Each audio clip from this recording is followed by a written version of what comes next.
The European Central Bank yesterday was caught lying about Bitcoin. Here is their tweet. Bitcoin has failed to become a global decentralized digital currency, instead falling victim to fraud and manipulation. Yeah, because nobody uses the euro or the US dollar for fraud or manipulation.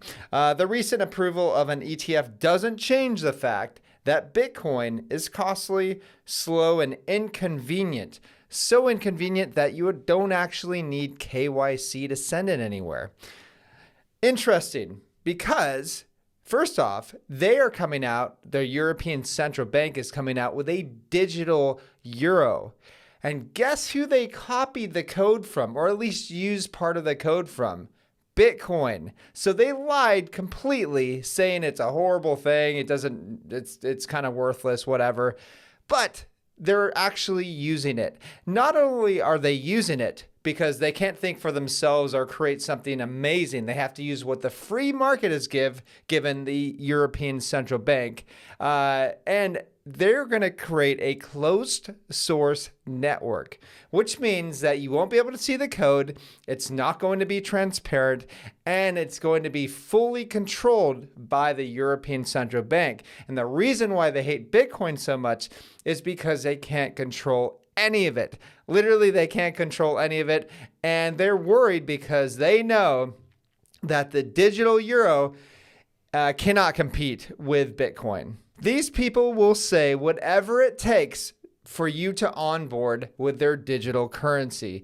I would say stay clear of it if you can, and just use Bitcoin once these digital currencies do come out, because it's going to be completely tyrannical. Speaking of the digital euro, let's just talk about the euro. It's lost 40% of its purchasing power since its launch. 40%. Here's a graph for you. If you don't believe me, here's a graph. Look at the decline of the value of the euro. And the reason why it's why it's going straight down, is because they print so much of this stuff that it just loses value. And guess what? Bitcoin has 21 million, can't print anymore. Let's go over to the US now. The federal debt has just crossed $34.3 trillion. We're now on track to borrow $3 trillion this fiscal year. And it's only going to get worse. I've said this over and over again, and this is one of the reasons why I don't care whether the ECB or the Federal Reserve raises interest rates or lowers interest rates. It literally doesn't matter, because the fact that they're printing so much currency, it's just going to help the price of Bitcoin. The price of Bitcoin is just going to keep going up. The more they print over a long period of time, it's going to keep going up, because Bitcoin thrives during times of monetary inflation, which we've been having for a very long time now. Moving on to the crypto space, AI sector. So one of the things that I cover a lot on learningcrypto.com with our CT Club, link is down below. I cover AI coins a lot. We've been buying a bunch of AI coins, especially early on before the narrative really started kicking in.